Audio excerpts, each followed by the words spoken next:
There's a moment in every industry where the rules quietly change and almost nobody notices. In the Indian auto market, that moment just happened. And it didn't come from Tesla. It didn't come from some flashy Silicon Valley startup.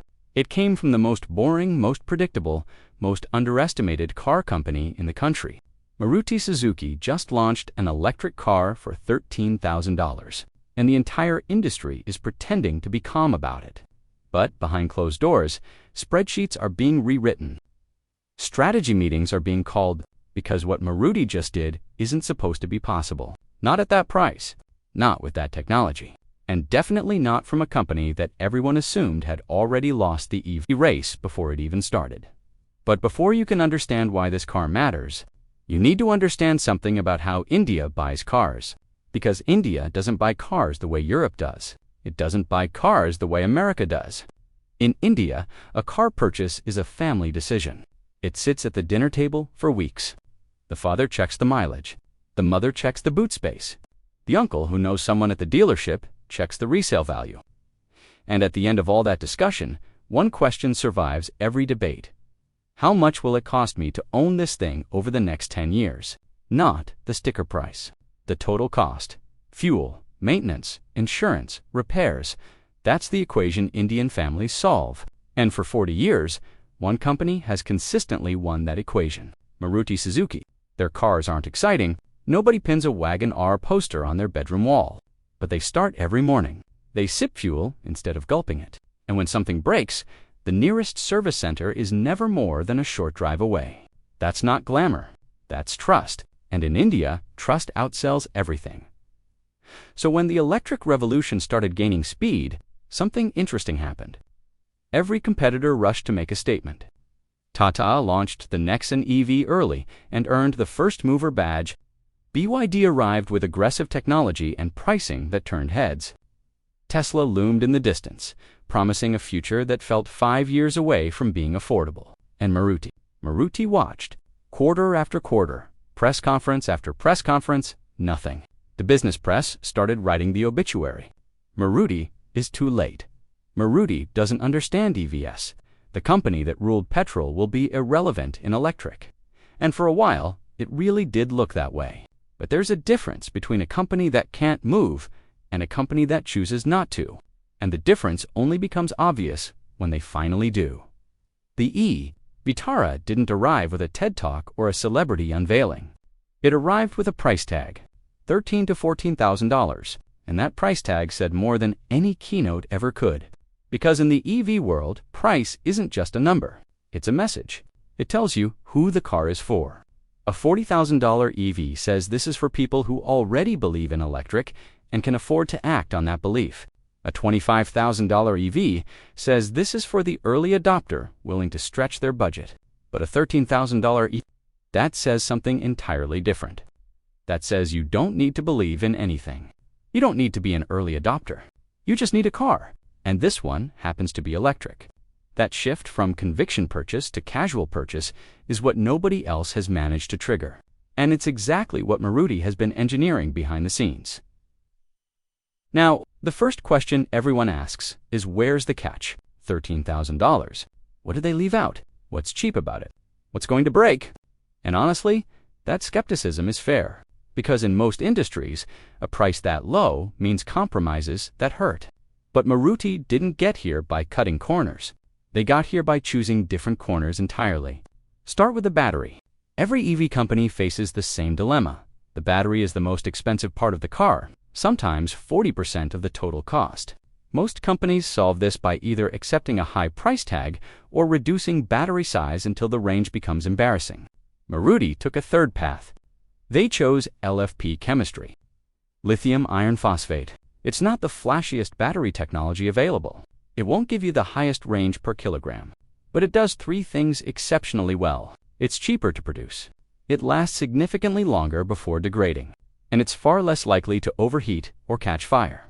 In a country where summer temperatures regularly push past 45 degrees, that last point isn't a footnote. It's a selling point that could save lives. And here's the insight that ties it all together. Maruti looked at the data on how Indians actually drive, not how they fantasize about driving. Not weekend road trip daydreams. actual daily use. And the number that kept coming back was 30 to 50 kilometers. That's the daily reality for the overwhelming majority of Indian car owners. City commute, school drop-off, market run, home. So Maruti asked a question that sounds obvious but apparently wasn't. Why are we engineering batteries for 500 kilometers when the customer needs 50? But this is where the story gets deeper. Because a cheap battery alone doesn't make a cheap car. What makes a cheap car is an entire system designed around cost efficiency. And this is Maruti's secret weapon, one that no new EV company can replicate no matter how much funding they raise. Their factories don't need to be built. Their supply chains don't need to be invented. Their vendor relationships don't need to be negotiated from zero.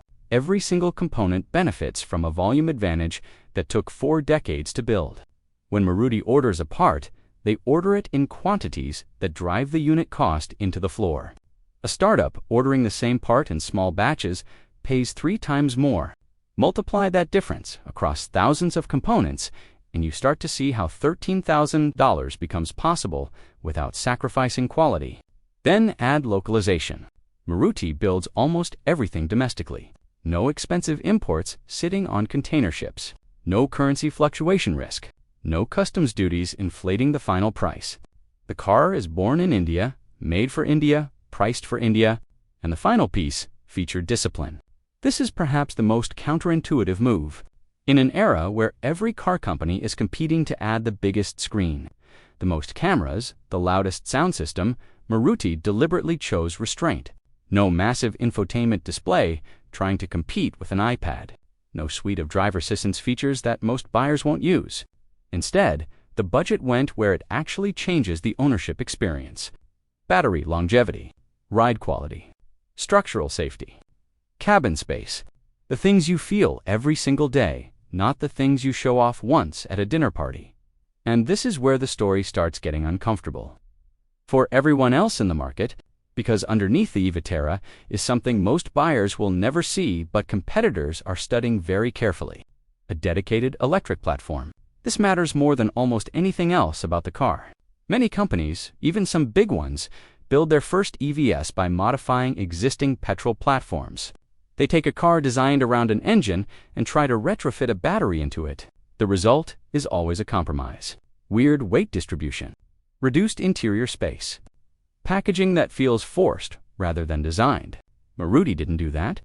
They built the e-Vitara on architecture that was conceived from day one as electric. The battery sits flat along the entire floor. Weight is distributed evenly. The cabin gains space that a combustion layout would have stolen. And here's the part that should genuinely worry the competition. This platform is modular. The e-Vitara is just the first product. The same architecture can underpin a hatchback, a sedan, a larger SUV, a commercial vehicle. Every new model shares development costs with the ones before it. Every new launch gets cheaper and faster to bring to market. Maruti isn't launching a car. They're laying a foundation. And foundations, once built, are very hard to compete against. But let's talk about the thing that actually keeps people from buying electric. Not price, not range, not features. Fear, specifically. The fear that something will go wrong and nobody can help you. This is India's real EV barrier. And it's completely emotional, completely irrational, and completely valid. Because if you live in a Tier 2 city and your EV has a battery problem, who do you call? If you're driving on a national highway and your charge runs out, where do you go? If the dashboard shows an error code you've never seen, which service center within 50 kilometers can even diagnose it? For Tesla owners, the answer is often nobody nearby. For BYD, the network is growing but still thin. For Tata, it's better but still limited in smaller towns. For Maruti, the answer is everywhere. Over 3,500 service centers, dealerships in cities most companies haven't even heard of.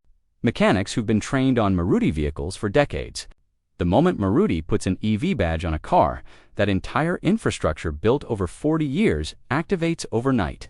You don't need to find a specialist. You just go where you've always gone.